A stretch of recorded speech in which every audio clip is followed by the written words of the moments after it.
But tomorrow, everybody, yes. we are having a very special episode, a feature episode. We're going to be bringing Flat Earth Dave from the Flat Earth podcast on, and it's going to be Dave, Jason, Dave, and I, and we are going to do, it's going to be a little bit of a, not necessarily like an argumentative debate, but it needs to be something that is very thorough. So Dave's gonna, have questions. I'm gonna have questions. Jason probably won't, but you never know. And we're gonna run through a whole bunch of things, because what I think is really important is, number one, that we get some of your questions answered. So we will be doing live callers. But number two, that it really is a diverse question, so that this can be something that anybody, no matter what their philosophy on it is, they can learn, they can watch, and they can learn. That's the whole point, is to watch and to learn, because I'm going to be learning things that I don't necessarily have 100% grasp on, and I hope you are too. And that's the whole point, is being open-minded about it. Dave, so.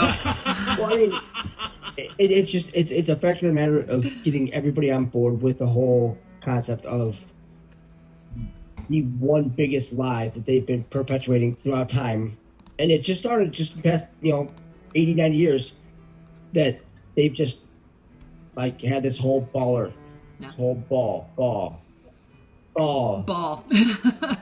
I mean, BAAL, it's like, ball. Yeah. It's funny how you mentioned an open mind and referred to me. I just had to choke on that one for a second. But it is tomorrow, 7 p.m. Eastern, 4 p.m. Pacific, and everything in between. So we have reminders. So that's going to be a lively discussion, because there are a lot of very strong opinions when it comes to this flat Earth stuff. A lot of people say this is misinformation. People try to link the flat Earthers with the 9/11 truth movement.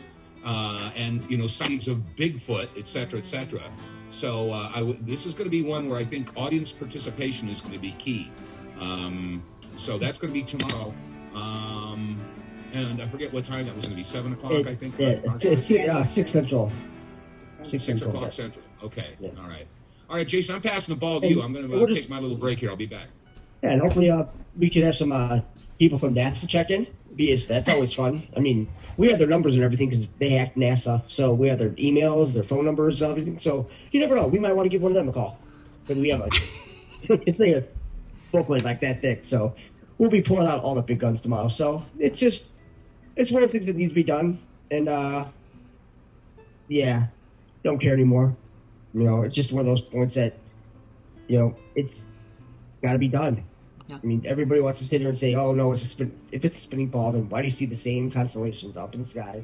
You look up at night, nothing's moving, But then you see all these pictures that they take, and then they have these big swirls. It's like, well, why? Why do they do that? They do that just to say, "Oh, see, it's spinning." It's like, no, it's not. If this whole thing was spinning, and some folks had motion sickness, me, I mean. I have a hard time riding in a car passenger. And you're going to tell me this thing's spinning at 1,040 miles an hour? Not so much. Yeah, this is definitely going to be a really interesting. We've been planning this one for a while. This is going to be a really fun conversation. So you want to make sure and set those reminders. Sue, did you hear about this special we were going to be doing? No, but I just started paying attention to this flat Earth concept, and I'm not sure where I am on this yet. I'm still kind of like. Well, this would be probably a good one for someone like you to watch, someone that's new to it, and a little informative, and it's going to be good. We're going to have a lot of resources. There's going to be a lot of visuals, because there needs to be. Some of us, some of us learn by our own research. Some learn visually, some learn, audio-wise. Yeah. And I'm a visual kind of person. I like having something to look at as a reference, and there's a lot of great maps out there for a lot of reference, and we hope to bring pictures and just different perspectives. It should be absolutely fantastic. We're very excited, so please do let your friends and family. This will be this isn't going to be a harsh discussion. It's going to be a very open-minded, informative discussion that we hope that can be used as a resource for many people for a long time to come. Well, when it comes to this flat Earth issue, I mean, people have their heels dug in on this. I mean, I'm not watching the chats here, and Curtis writes, I was lied to for 63 years, but the truth is that the Earth is flat. Okay, well, that's obviously he has his heels dug in. Some of us have our heels dug in that the Earth is not flat. I mean, everything else is a sphere. That the moon is a sphere. No, how do you know? I'm telling you right now. Are we really going to have this now, or are we going to hold it? No, save it. No, because I want you to define a sphere. I want you to define a sphere in a three-dimensional construct.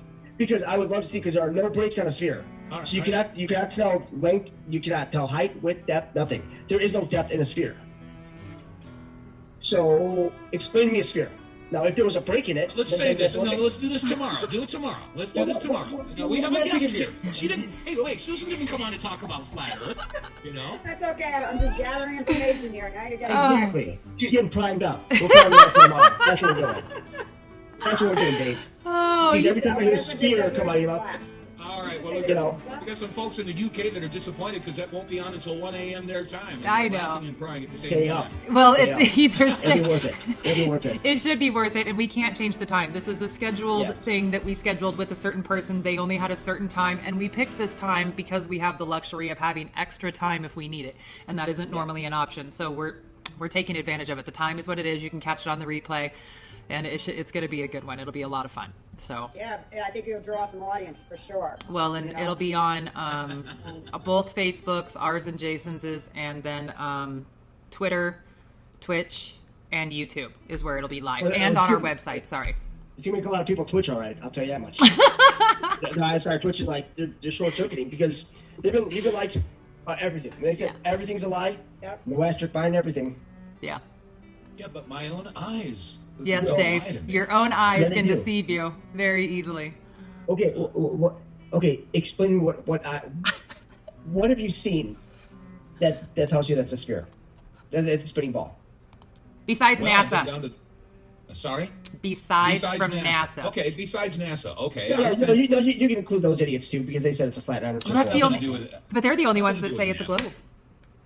Nothing to. Well, like I said, there are several different reasons. You know, like I mentioned to Kelly, when I was a young man and I traveled around on Air Force transports, sometimes we flew up above 40,000 feet. And once you get up above like 39, 40, 41,000 feet, you can actually see the curvature of the Earth. But that's a distortion of the windows. Okay, but that's not the issue. For almost 7 years, I lived in South America, and I could see the Southern Cross, which you can't see from the Northern Hemisphere. Where's that picture I got? You know, I mean, and the constellations that I'm accustomed to seeing, like Orion, they were upside down because I have a different perspective. When I'm in South America, you can't see the Big Dipper or the Little Dipper or the North Star. And when you're in the Northern Hemisphere, you can't see the constellations in the Southern Hemisphere, like the Southern Cross. You know, I mean, we'll talk about it tomorrow. Okay, let's do this tomorrow. I don't want to talk about it right now. Oh, this is going to be so funny.